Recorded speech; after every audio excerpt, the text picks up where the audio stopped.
Tere õhtust! Tänases saates on 2 peamist sündmuspaika. Üks neist asub Lõuna-Inglismaal, teine Läänemaal, Pivarootsis. Saate edenedes väljume siiski ka päikesesüsteemi piiridest. Inimkonna sõnumid maavälistele tsivilisatsioonidele. Maaväliste tsivilisatsioonide sõnumid inimkonnale. Unikaalne UFO-vaatlus 9. novembril 2015 Pivarootsis. Üllatus.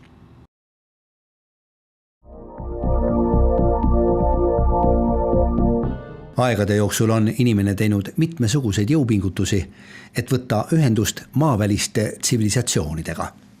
Juba 19. sajandi esimeses pooles tuli Soome teadlane Edvard Engelbert Neovitius välja ettepanekuga lähetada sõnum Marsil asuvatele mõistusega olenditele. Tollaste teadmiste ja arusaamade kohaselt oli just Marss maaväliste arukate olendite kõige tõenäolisem asupaik. Edvard Neovitius võttis selle planeedi võimalused lähema vaatluse alla oma teoses Meie aja suurim ülesanne. Tema koostatud sõnum Marsile koosneb valgusmärkidest.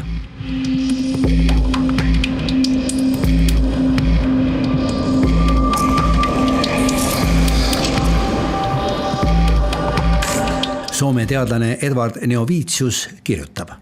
Vaieldamatult oleksid mõttevahetused teise taevakeha intellektuaalsete olenditega õpetlikud.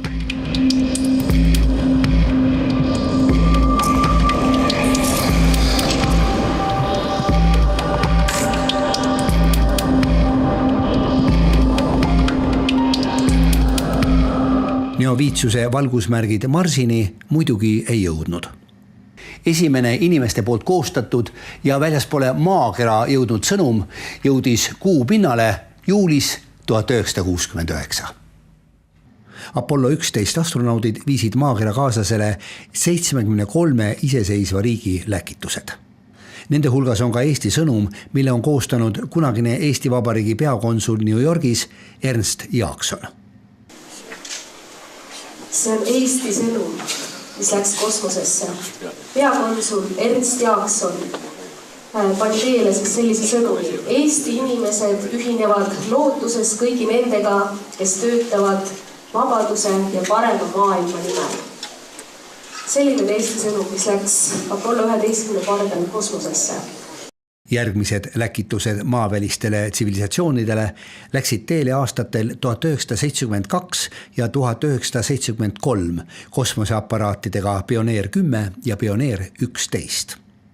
Kosmoseaparaatide antennide tugikonstruktsioonide külge kinnitatud plaadile on graveeritud inimeste siluetid, meie asukoht päikesesüsteemis ja veel mitmesugust infot.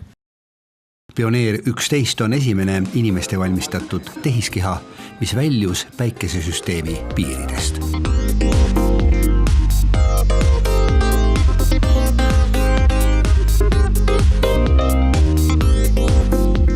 Järgmine pöördumine maaväliste tsivilisatsioonide poole toimus 16. novembril 1974 Arecibo raadioteleskoobi vahendusel. Puerto Ricos asuva raadioteleskoobiga saadetud sõnum suunati meist 25 000 valgusaasta kaugusel asuvale tähekogule M13. 7 osast koosnev sõnum annab edasi kõige olulisema info inimkonna, meie teadmiste ja maakera asukoha kohta. Kuna raadiosignaal liigub valguse kiirusel, siis tänaseks on Arecibo sõnum jõudnud veidi rohkem kui 40 valgusaasta kaugusele.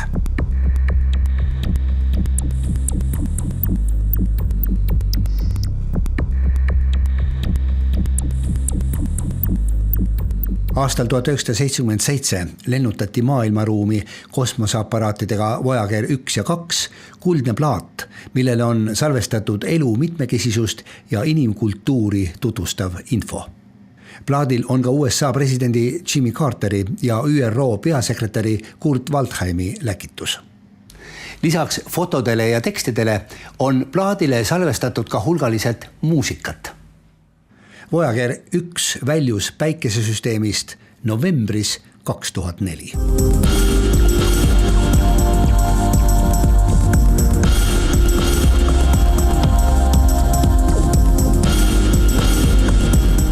Aastatel 1999 ja 2003 saadeti 2 raadiosõnumit välja Krimmi poolsaarel Jevpatorias asuvast raadioteleskoobist. Ühtekokku saadeti välja 9 sõnumit ja need on suunatud erinevatele tähekogudele. Esimene sõnum peaks kohale jõudma aastal 2036. Kõige pikem tee on läbida sõnumil, mis peaks pärale jõudma aastal 2069.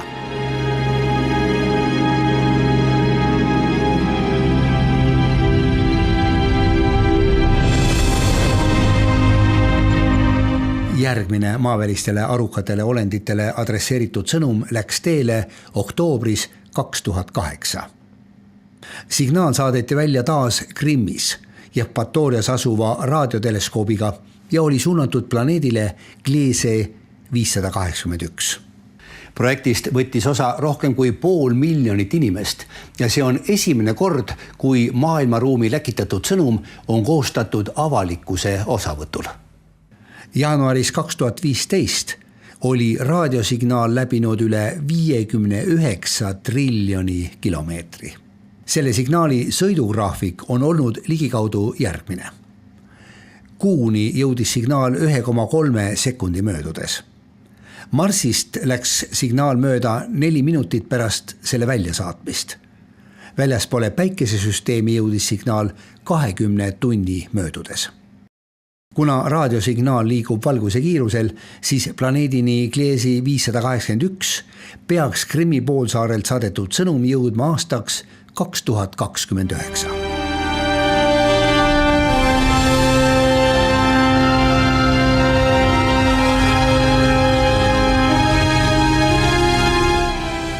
Missugused on siis olnud meie jõupingutuste tulemused? Leidub usaldusväärseid tõendeid selle kohta, et juba mõnda aega ei ole kirjavahetus ühepoolne. Leidub usaldusväärseid tõendeid ka selle kohta, et meie sõnumitest on aru saadud ja neile on ka juba vastatud.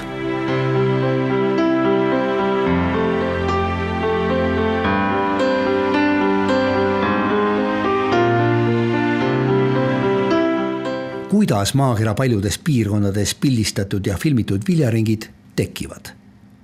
Kes neid välja mõtleb ja põldudele paigutab? Võib-olla on tegemist maavälise mõistuse loominguga. Püüame nendele ja veel paljudele teistele piktogrammidega seotud küsimustele vastata järgnevate minutite jooksul. Nüüd aga nautige tõeliselt kosmilist ilu Lõuna-Inglismaa põldudel.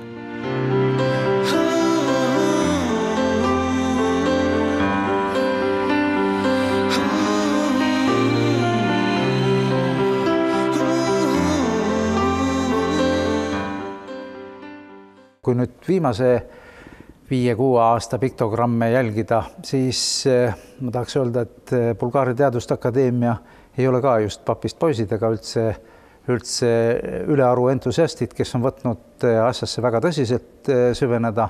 Doktor Filippovi juhtimisel on töörühm, kes on võtnud need piktogrammi materjalid oma töörühma uurida, et dešifreerida või dekrüpteerida seda signaali või sõnumit, sest paljudel puhkudel on näha, et on tegemist nagu kahendsüsteemis sõnumiga. Ja nad väidavad, et nad on saavutanud piisavat edu, nad teevad brittidega koostööd ja ma usun, et see saab olema meie saate tulevaste käsitluste teema igal juhul. Kas teil on tekkinud ka mingisuguseid arvamusi või oletusi, mida need piktogrammid või viljaringid võiksid tähendada või missugust sõnumit püütakse aastast aastasse edasi anda? No see, kes nüüd neid tekitab, on intrigeerivalt vastanud, seal on üks paar sõnumeid, on niisugune ristkülliku kujuline piktogramm ja Lõuna-Inglismaa ühe observatooriumi lähedal 300 meetri kaugusel põllu peale umbes nii irriteerivad, palun tahate, võtke, dešifreerige. Et tegemist on niinimetatud kuulsa SETI programmi Arecibo signaaliga, mida omal ajal Carl Sagani vedamisel ja Dreiki vedamisel saadeti maailmaruumi ja sellele on tulnud nüüd analoog nagu vastus, kus kui meilt saadeti välja, oli määrang meie asukoht galaktikas ja planeedi asukoht päikse suhtes, siis tuli mingisugune hoopis teine signaal, kes määrab ära, kust nemad on pärit. Et väga intrigeeriv asi, aga me oleme hetkel liiga kaugel ja ma arvan, et selles suunas tööd tehes me saame teada ka saatja koordinaadid ja võib-olla ka tekitaja, aga see võtab aega.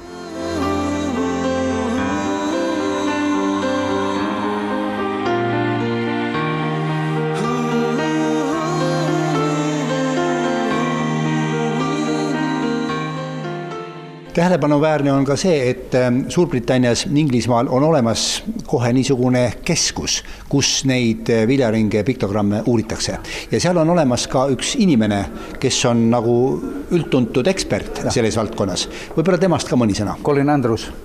Jah, Colin Andrews on muidugi algaastatel, ta oli nagu süütu, väga entusiastlik uurija, siis kui ta selgitused kaldusid väga oluliselt ufoloogia valdkonda, siis see tõmbas kriitilise ja skeptilise hoiaku tema aadressil, aga tänaseks on nagu stabiliseerunud ja Andrews on enda lähikonda kogunud üsna arvestatavaid Briti teadusemehi ja entusiaste. Et ma arvan, et Soome kolleegidega, Soomes on Martin Keitel, kes on 10 aastat tegelenud selle materjaliga ja me saame ka tema käest ja tõenäoliselt ka Colin Andrewsiga ühel heal päeval diskuteerida nende ringide uurimise raskusest ja tekkimise salapärast.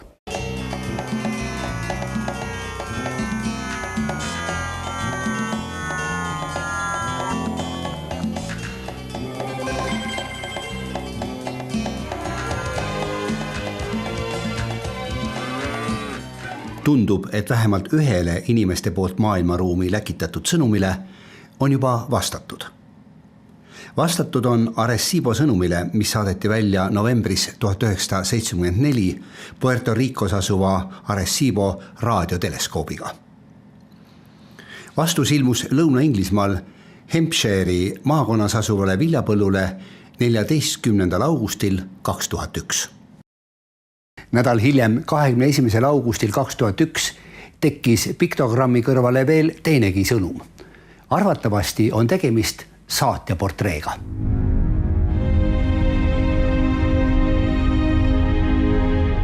Aasta hiljem, 15. augustil 2002, ilmus sealsamas Hampshire'i maakonnas nisupõllule tohutu suur 90 meetri pikkune ja 60 meetri laiune piktogramm. Arvatavasti on tegemist maavälise aruka olendi esindaja portreega. Olend hoiab käes ketast, millele on kahendsüsteemis koosnevatest märkidest koostatud sõnum, mille ingliskeelne tekst on teie ees ekraanil. Sõnumi eestikeelne tõlge võiks olla alljärgnev. Hoiduge valede kingituste toojatest ja nende täitumatutest lubadustest. Saab olema palju valu, kuid aega veel on. Kusagil kõrval viibib ka hea. Me võitleme pettuse vastu. Kanal on suletud.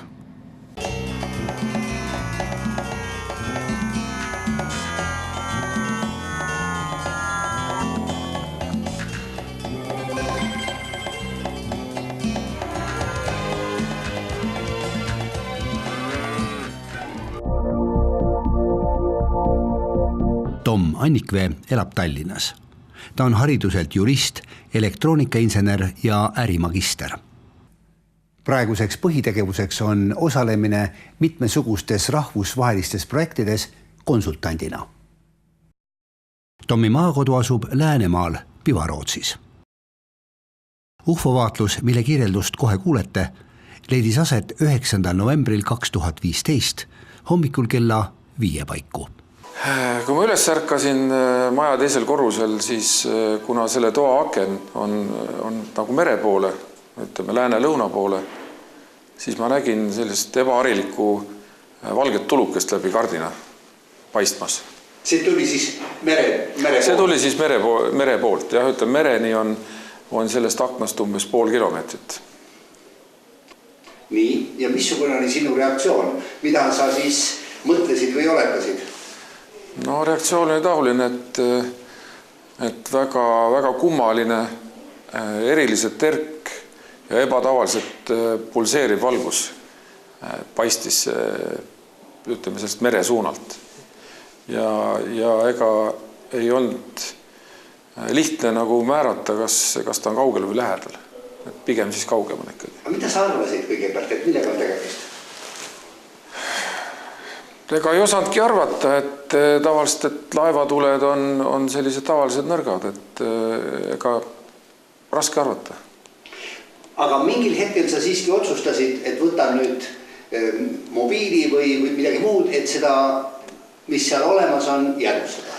No jaa, elus tuleb ju sellised huvitavad hetked võimalusel jäävustada, et ega palju ja kui tihti sa siis sellist eredat valgust näed. Esimesed fotod tegi Tom mobiiltelefoniga Samsung S5 läbi toa akna kardina. Seejärel püüdis ta tundmatut objekti ka telefoniga filmida, kuid see ei õnnestunud kõige paremini. No siis tuli meelde, et on olemas hiljuti ostetud kaamera Canon siis sellise tavaobjektiiviga, millega saab mälu järgi zoomida vist 50 korda ja pluss siis digisuum ka. Et siis ma läksin rõdule ja siis rõdu pealt sain siis ilma aknaklaasita siis seda objekti zoomida. See on kaamera, mis võimaldab teha nii pilte kui videot ja... Ja, absoluutselt, ja, muidugi, ja. Nii, ja siis ma saan aru, et see objekt, mida sa püüdsid jäädvustada või jäädvustasid, püsis seal üsna pikka aega. Hinnanguliselt ta oli pool tundi, siis ma pidin kahjuks nagu ära sõitma ja ta püsis paigal. Võib-olla hästi natukene liikus, põhimõtteliselt seis paigal ühes kohas.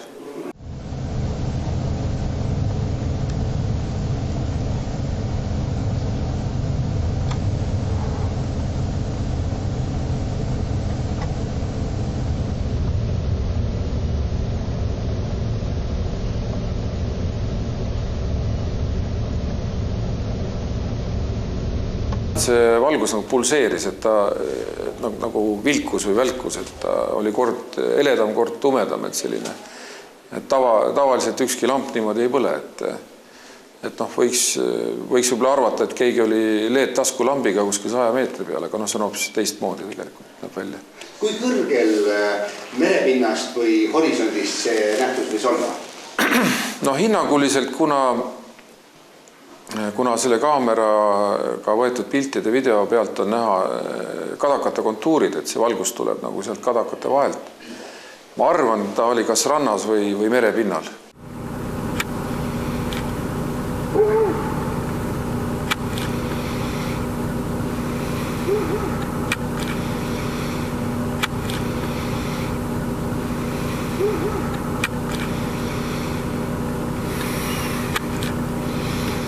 No nüüd on mõned kuud mööda läinud sellest hetkest. On sul vahepeal tekkinud mingeid täiendavaid mõtteid või oletusi või arvamusi selle episoodi kohta? Raske on öelda, et eks ta midagi ebaharilikku oli. No, on olnud sellised mõtted, et võib-olla mingisugune kalalaev äkki tohutult võimsate prožektoritega püüdis kala öösel, mis on suht ebatõenäoline, eks.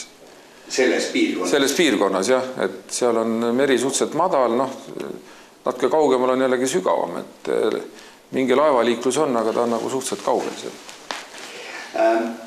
Kas sul on olemas mingi isiklik arvamus, nõnda nimetatud ufode või tundmatud lendavate objektide või maavälise mõistuse olemasolu kohta siin maakeral või sa ei ole nagu oma seisukohta kujundanud? Ei, see temaatika on iseenesest huvitanud, eks ma olen need artikleid lugenud ja võimalusel saateid vaadanud. Ei, täiesti kindlasti on sellised olendid või tegelased olemas, et maailmaruum on suur ja lai ja neid planeete on ju palju. et kuskil ikka elu on ja kuskil on kindlasti rohkem see tsivilisatsioon arenenud ja ju siis käiakse meil nii-öelda sõbralikult külas, et jumal tänatud. Monitoorimas, et asi väga käest ära ei läheks.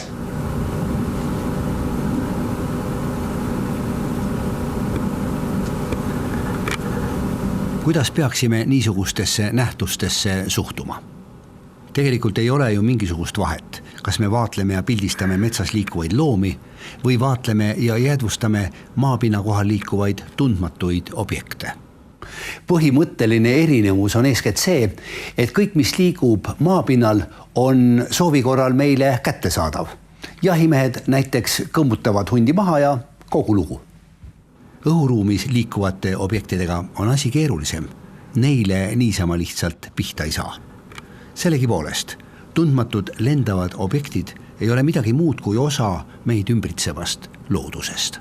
Nende vaatlemine, jäädvustamine ja kirjeldamine kuulub kindlasti loodusteaduste valdkonda, nagu näiteks seente või putukate uurimine. See on üks osa looduse vaatlemisest, teiseks ta pakub huvi ja kolmandaks ma arvan, et on ka teaduslik aspekt, et ikkagi jõuda jälile siis teadlaste ja asjatundjate ja fanaatikute abiga, et mis siis meil ümberringi toimub.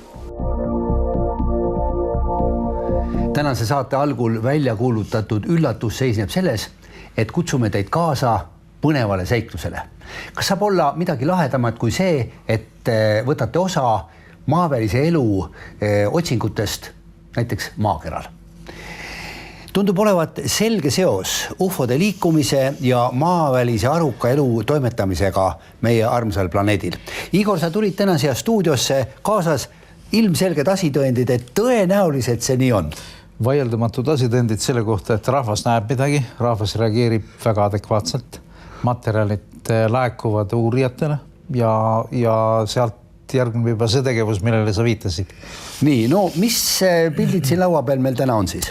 Siin on terve seeria nüüd viimasel ajal paari nädala jooksul laekunud vaatlustest Harjumaal, siis üks huvitav dokument, mis on võtan oma kätte ja näitan kaamera poole ka.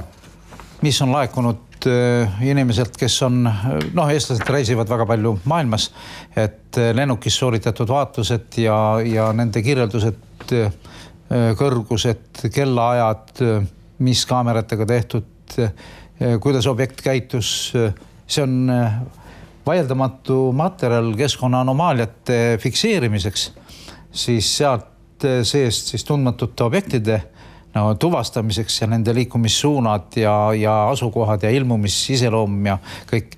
Ja võt sealt tagant siis see, millele sa viitasid, et püüame sealt jälgi ajada või tuvastada mõistuslikku tegevust, käitumist ja siis nende nii-öelda siinolekut.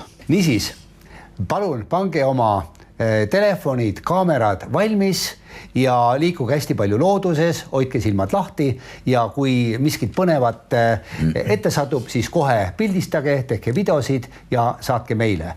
Konkursi niisuguste tundmatute lendavate objektide jäädvustamise osas kuulutame välja järgmise saate lõpus ja loodame, et see pakub teile huvi ja rikastab meid kõiki niisuguste põnevate nähtustega, mis meie ümber looduses toimetavad. Ma siin juures juhiks veel tähelepanu Tom Stoppartile viidates, et alati jälgige, et üritused, eksperimendid, mis käivituvad, võivad täita ka topelteesmärke.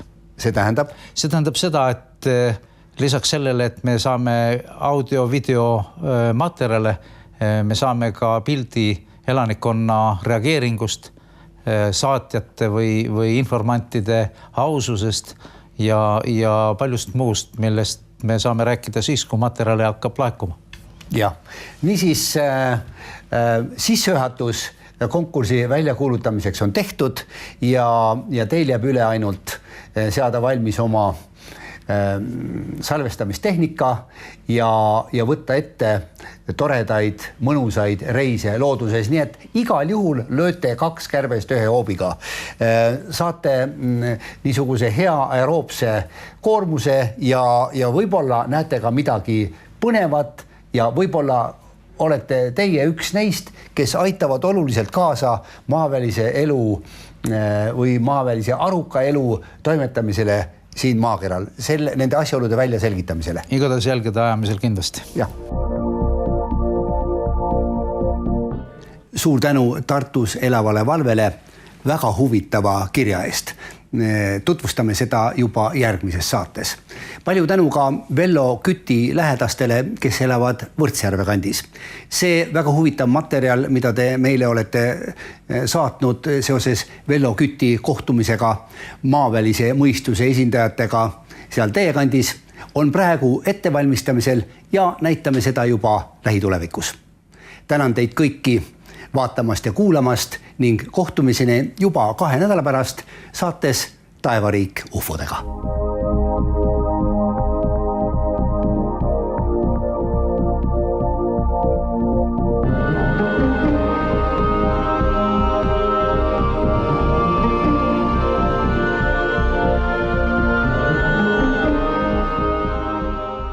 Maakonnas asuvale viljapõllule 14. augustil 2001.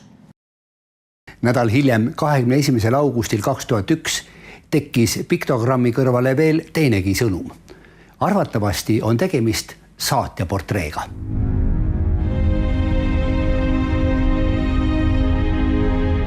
Aasta hiljem, 15. augustil 2002 ilmus sealsamas Hampshire'i maakonnas nisupõllule tohutu suur 90 meetri pikkune ja 60 meetri laiune piktogramm. Arvatavasti on tegemist maavälise aruka olendi esindaja portreega. Olend hoiab käes ketast, millele on kahendsüsteemis koosnevatest märkidest koostatud sõnum, mille ingliskeelne tekst on teie ees ekraanil. Sõnumi eestikeelne tõlge võiks olla alljärgnev. Hoiduge valede kingituste toojatest ja nende täitumatutest lubadustest. Saab olema palju valu, kuid aega veel on. Kusagil kõrval viibib ka hea. Me võitleme pettuse vastu. Kanal on suletud.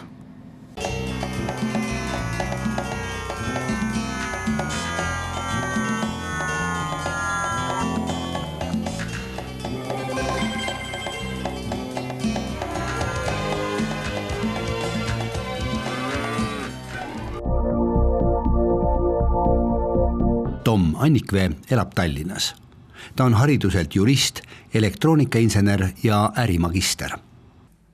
Praeguseks põhitegevuseks on osalemine mitmesugustes rahvusvahelistes projektides konsultandina. Tommi maakodu asub Läänemaal Pivarootsis. UFO-vaatlus, mille kirjeldust kohe kuulete, leidis aset 9. novembril 2015 hommikul kella 5 paiku. Kui ma üles ärkasin maja teisel korrusel, siis kuna selle toa aken on nagu mere poole, ütleme lääne-lõuna poole, siis ma nägin sellist ebaharilikku valget tulukest läbi kardina paistmas. See tuli siis mere poolt? See tuli siis mere poolt. Jah, ütleme, mereni on sellest aknast umbes pool kilomeetrit. Nii, ja missugune oli sinu reaktsioon? Mida sa siis mõtlesid või oletasid? No reaktsioon oli taoline, et väga kummaline, eriliselt terk ja ebatavaliselt pulseeriv valgus paistis, ütleme, sellest mere suunalt. Ja ega ei olnud lihtne nagu määrata, kas ta on arvamus, nõnda nimetatud ufode või tundmatud lendavate objektide või maavälise mõistuse olemasolu kohta siin maakeral või sa ei ole nagu oma seisukohta kujundanud? Ei, see temaatika on iseenesest huvitanud, eks ma olen need artikleid lugenud ja võimalusel saateid vaadanud. Ei, täiesti kindlasti on sellised olendid või tegelased olemas, et maailmaruum on suur ja lai ja neid planeete on ju palju. Et kuskil ikka elu on ja kuskil on kindlasti rohkem see tsivilisatsioon arenenud ja ju siis käiakse meil nii-öelda sõbralikult külas, et jumal tänatud. Monitoorimas, et asi väga käest ära ei läheks.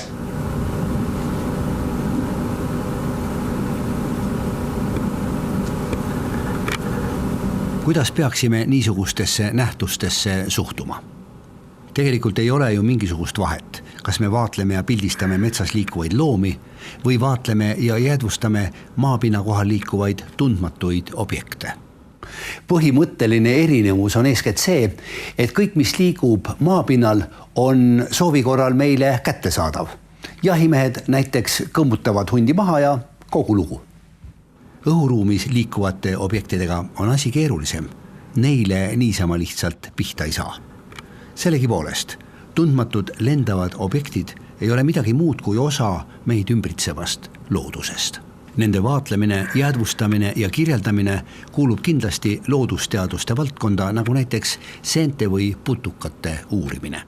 See on üks osa looduse vaatlemisest, teiseks ta pakub huvi ja kolmandaks ma arvan, et on ka teaduslik aspekt, et ikkagi jõuda jälile siis teadlaste ja asjatundjate ja fanaatikute abiga, et mis siis meil ümberringi toimub. Tänase saate algul välja kuulutatud üllatus seisneb selles, et kutsume teid kaasa põnevale seiklusele. Kas saab olla midagi lahedamat kui see, et võtate osa maavälise elu otsingutest näiteks maakeral? Tundub olevat selge seos ufode liikumise ja maavälise aruka elu toimetamisega meie armsal planeedil. Igor, sa tulid täna siia stuudiosse kaasas ilmselged asitõendid, et tõenäoliselt see nii on. Vaieldamatud asitõendid selle kohta, et rahvas näeb midagi, rahvas reageerib väga adekvaatselt. Materjalid laekuvad uurijatele ja sealt järgneb juba see tegevus, millele sa viitasid. Nii, no mis pildid siin laua peal meil täna on siis? Siin on terve seeria nüüd viimasel ajal paari nädala jooksul laekunud vaatlustest Harjumaal, siis üks huvitav dokument, mis on kosmoseaparaatide antennide tugikonstruktsioonide külge kinnitatud plaadile on graveeritud inimeste siluetid, meie asukoht päikesesüsteemis ja veel mitmesugust infot. Pioneer 11 on esimene inimeste valmistatud tehiskeha, mis väljus päikesesüsteemi piiridest.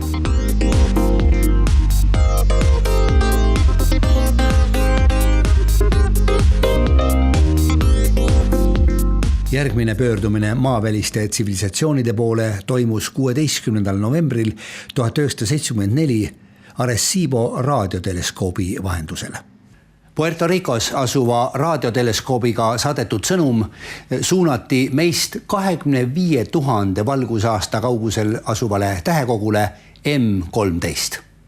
7 osast koosnev sõnum annab edasi kõige olulisema info inimkonna, meie teadmiste ja maakera asukoha kohta.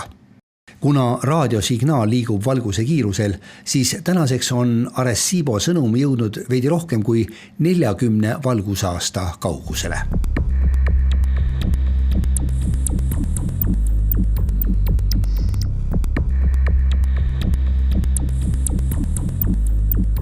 Aastal 1977 lennutati maailmaruumi kosmoseaparaatidega Voyager 1 ja 2 kuldne plaat, millele on salvestatud elu mitmekesisust ja inimkultuuri tutvustav info. Plaadil on ka USA presidendi Jimmy Carteri ja ÜRO peasekretäri Kurt Waldheimi läkitus. Lisaks fotodele ja tekstidele on plaadile salvestatud ka hulgaliselt muusikat. Voyager 1 väljus päikesesüsteemist novembris 2004.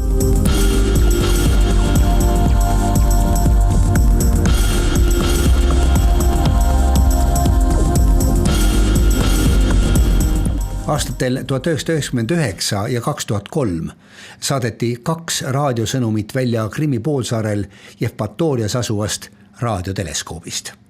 Ühtekokku saadeti välja 9 sõnumit ja need on suunatud erinevatele tähekogudele. Esimene sõnum peaks kohale jõudma aastal 2036. Kõige pikem tee on läbida sõnumil, mis peaks pärale jõudma aastal 2069.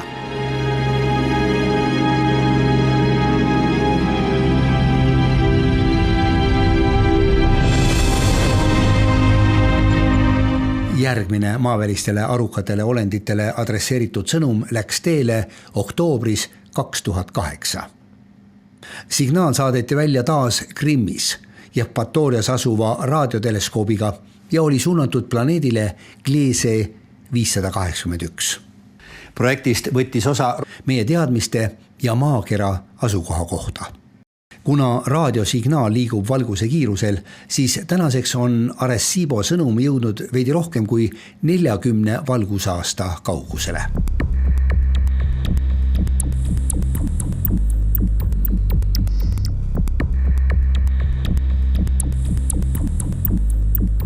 Aastal 1977 lennutati maailmaruumi kosmoseaparaatidega Voyager 1 ja 2 kuldne plaat, millele on salvestatud elu mitmekesisust ja inimkultuuri tutvustav info. Plaadil on ka USA presidendi Jimmy Carteri ja ÜRO peasekretäri Kurt Waldheimi läkitus. Lisaks fotodele ja tekstidele on plaadile salvestatud ka hulgaliselt muusikat. Voyager 1 väljus päikesesüsteemist novembris 2004.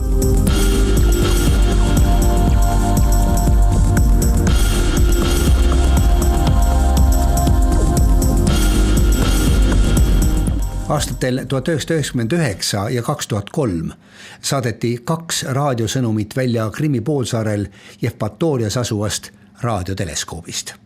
Ühtekokku saadeti välja 9 sõnumit ja need on suunatud erinevatele tähekogudele. Esimene sõnum peaks kohale jõudma aastal 2036. Kõige pikem tee on läbida sõnumil, mis peaks pärale jõudma aastal 2069.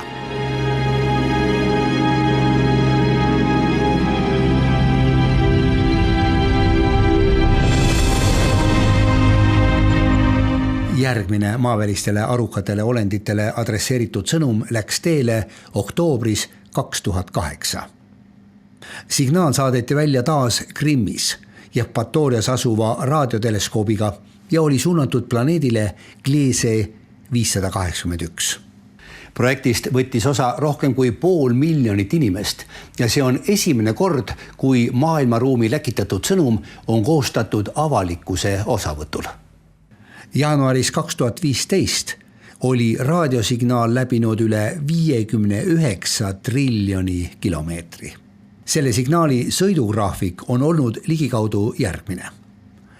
Kuuni jõudis signaal 1,3 sekundi möödudes. Marsist läks signaal mööda 4 minutit pärast selle väljasaatmist. Väljaspoole päikesesüsteemi jõudis signaal 20 tunni möödudes. Kuna raadiosignaal liigub valguse kiirusel, siis planeedini Gliese 581 peaks Krimmi poolsaarelt saadetud sõnum jõudma aastaks 2029.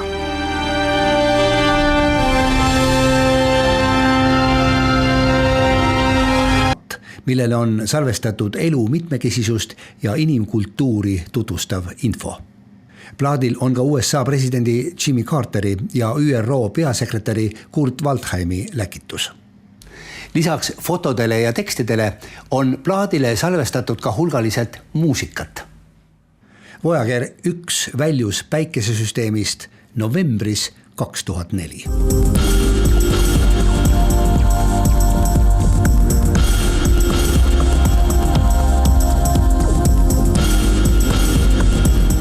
Aastatel 1999 ja 2003 saadeti 2 raadiosõnumit välja Krimmi poolsaarel Jevpatorias asuvast raadioteleskoobist.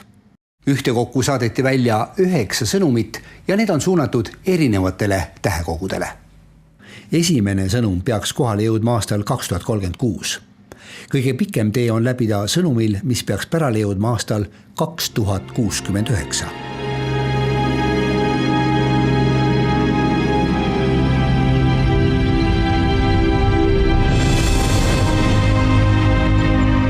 Järgmine maavälistele arukatele olenditele adresseeritud sõnum läks teele oktoobris 2008.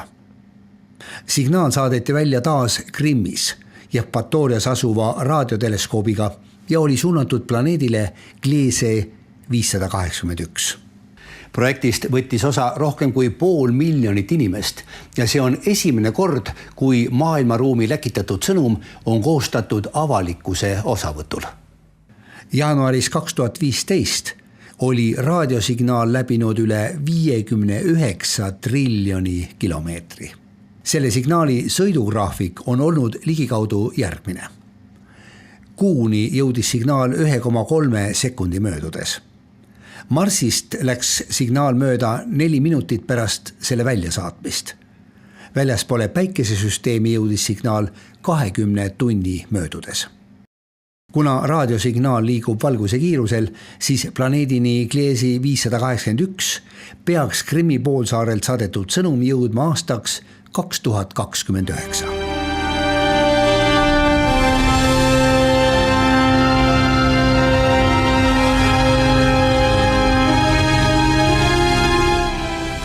Missugused on siis olnud meie jõupingutuste tulemused?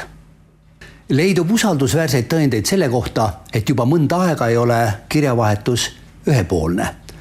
Leidub usaldusväärseid tõendeid ka selle kohta, et meie sõnumitest on aru saadud ja neile on ka juba vastatud.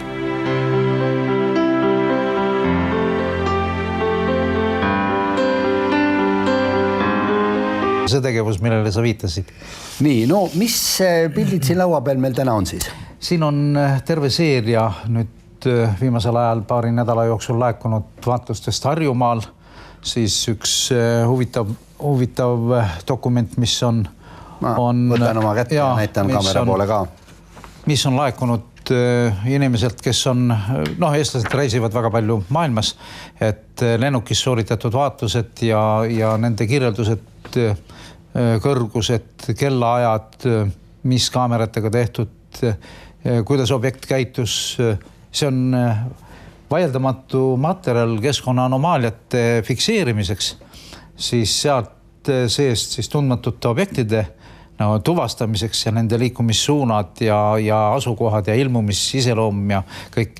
Ja võt sealt tagant siis see, millele sa viitasid, et püüame sealt jälgi ajada või tuvastada mõistuslikku tegevust, käitumist ja siis nende nii-öelda siinolekut. Niisiis, palun pange oma telefonid, kaamerad valmis ja liikuge hästi palju looduses, hoidke silmad lahti ja kui miskit põnevat ette satub, siis kohe pildistage, tehke videosid ja saatke meile.